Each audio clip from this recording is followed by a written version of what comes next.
Bom, vamos conversar agora sobre Monteiro Lobato, né? Outro grande visionário, outro homem vanguardista à frente do seu tempo, né? Monteiro Lobato, ele era natural de Taubaté, de São Paulo, nasceu em 1882, morreu em 1948, né? Foi um regionalista, um xenófobo, um nacionalista assim de corpo e alma, defendia o Brasil com unhas e dentes, né? Foi romancista, foi contista, foi produtor de muita literatura infantil.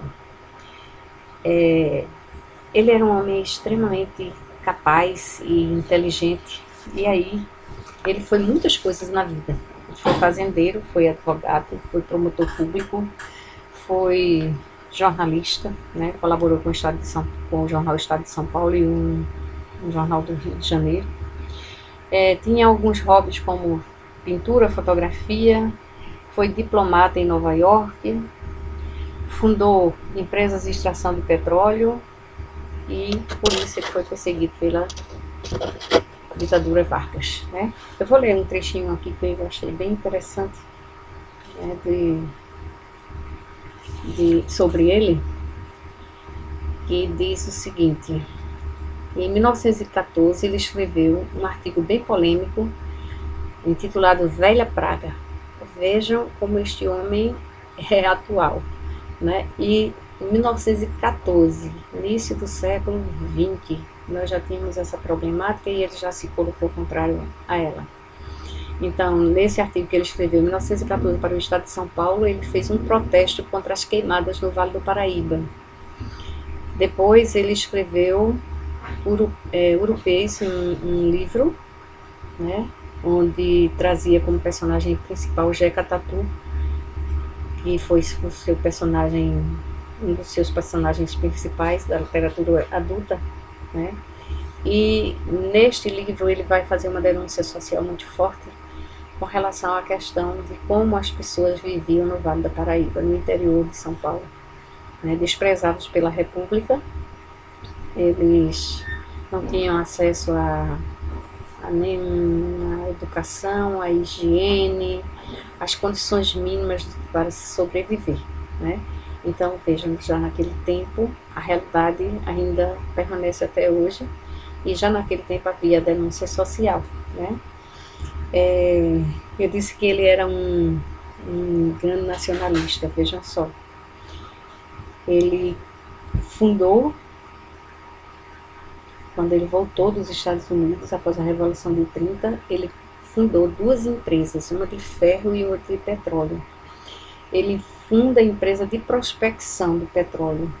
O que é isso? Uma empresa que vai extrair o petróleo do solo brasileiro. E contrariou, assim, os interesses da República e defendiam as empresas multinacionais para que elas extraíssem nosso petróleo. Vejam, já naquele tempo, né?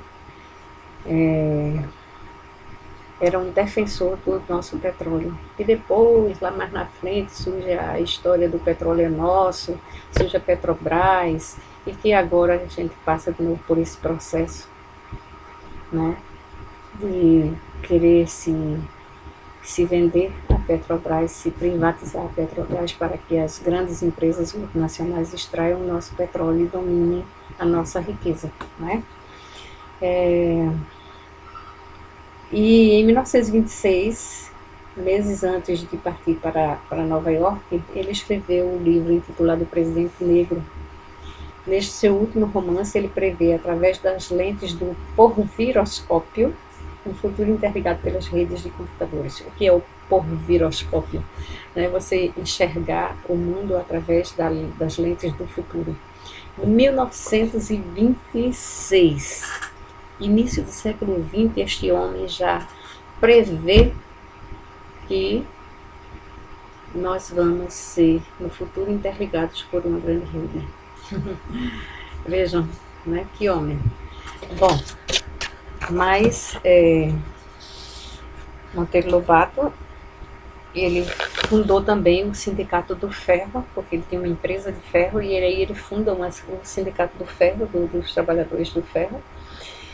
E aí a gente percebe que ele tem uma obra bem comprometida socialmente com o Brasil, né? Uma obra que faz grandes denúncias, que faz grandes críticas à forma como a República trata o seu povo. Outra grande experiência, outro grande marco, né, da vida de Monteiro Lobato foi que ele foi o primeiro homem a criar uma editora brasileira, né? Os livros que se lia no Brasil vinham de fora. E aí ele cria uma editora brasileira, foi a editora Monteiro Lobato e Companhia. E criou ainda a Companhia Editora Nacional, que existe até hoje, e a Editora Brasiliense, que existe até hoje. Vejam que homem de visão, né? Além disso, ele fundou, depois ele foi morar um tempo em Buenos Aires, ele lá também fundou 2 editoras. Então, era o cara, né? E aí, uma coisa impressionante também que ele criou junto com as editoras foi uma rede de distribuição nacional de livros. Ele era um grande amante da leitura, um grande difundidor da leitura. Então, ele criou uma rede que levava o livro até as pessoas, né? Ainda hoje existe gente vendendo livro porta a porta. Esta ideia foi de Monteiro Lobato, né? As pessoas, né? Hoje existem as livrarias, hoje existe a internet, que a gente pode comprar pela internet, mas ainda existe gente que compra livro ao vendedor na porta, que passa, deixa, vende e depois passa para recolher o dinheiro, né? Divide várias vezes também no carnê, tá certo? Então essa ideia maravilhosa foi de Monteiro Lobato. Uma outra coisa, ele era um cara muito preocupado com a beleza da capa do livro. Ele entendia que muita gente comprava o livro se a capa fosse bonita. Então ele investiu pesado nas suas editoras para que os livros saíssem com capas coloridas e bonitas, principalmente os livros de literatura infantil, né? E falando sobre literatura infantil, ele deixa uma extensa obra, né, de literatura infantil. Sítio do Pica-Pau Amarelo, com todos os seus personagens, com várias histórias envolvendo aqueles personagens, que depois foi transformada em uma série pela Globo, né? E que fez tanto sucesso, ainda hoje faz sucesso junto à criançada. Ele foi um pioneiro, né, na divulgação da literatura infantil no Brasil. Não foi o primeiro a escrever literatura infantil, teve um outro autor que veio antes dele, mas que não fez o sucesso que ele fez. E ele é pioneiro justamente por isso, porque ele divulgou muito a literatura infantil no Brasil, né? Então, o que é que nós vamos perceber de características na sua obra, né? Esse cuidado, esse zelo, essa divulgação da literatura infantil, a crítica à nossa subserviência às empresas multinacionais, a crítica às cópias, né, dos modelos de fazer arte estrangeiros. Lembram do Paranoia ou Mistificação, o artigo que ele escreveu contra Anita Malfatti, né? E tinha também como característica o nacionalismo ufanista, mas um nacionalismo ufanista com o pé no chão, diferentemente dos românticos, né? Qual era o seu estilo, né? O que marcava a sua obra, né? Ele usava uma linguagem bem simples, uma linguagem que todo mundo poderia compreender, coloquial. Usava uma ortografia também simples. Ele não se preocupava de usar palavras rebuscadas, palavras muito curtas. E dispensou alguns acentos gráficos que a norma padrão dizia que deveria existir. Ele eliminou alguns acentos de sua obra. Criou vários neologismos, várias palavras novas e também brincou muito com as onomatopeias. Todo mundo lembra que é onomatopeia? Onomatopeia é a imitação dos sons, né? Crash, toque, toque, toque, trim, né? Lembra?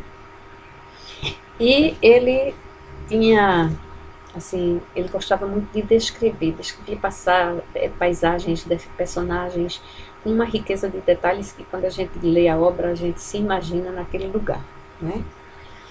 Então, quais foram as principais obras dele? Urupês, que era um livro de contos, onde aparece o conto do camaradinha lá da... Agora eu esqueci o nome. Do Vale da Paraíba, né? Que é um personagem que ele vai inspirar depois Mazzaropi. Não sei se alguém aqui já assistiu algum filme do Mazzaropi, né? O Jeca Tatu, né? O personagem que Mazzaropi faz nos filmes é a figura do Jeca Tatu, né? Que é um caba esperto, inteligente, mas que não tem disposição para o trabalho. Ele não tem disposição para o trabalho, porque ele é um homem que vive em péssimas condições de saúde e de vida, né? O escândalo do petróleo, onde ele denuncia o que o país está fazendo, entregando a nossa riqueza para o estrangeiro. Escreveu Ideias de Jeca Tatu, Cidades Mortas, onde ele fala, né, das cidades que estavam decaindo e entrando em decadência. Negrinha, Reinações de Narizinho, Sítio Pica-Pau Amarelo, que depois Reinações de Narizinho entra, né? Narizinho é a principal personagem do Sítio Pica-Pau Amarelo. Então, uma coisa que eu ia esquecendo de dizer, com relação à obra infantil dele, há uns anos aí, houve todo um movimento no Brasil, acho do movimento negro, contrária à adoção de histórias de Monteiro Lobato, de textos de Monteiro Lobato nos livros didáticos, porque se dizia que ele era muito preconceituoso.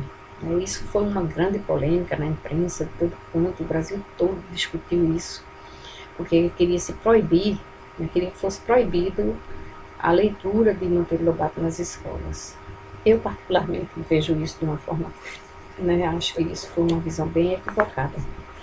Ele estava retratando uma situação que existia na época, pós abolição da escravatura, né? A tia Anastácia, a negra tia Anastácia, que vivia na cozinha dos brancos, que servia aos brancos. Essa era uma realidade da época, e ele retratou essa realidade tal qual, né?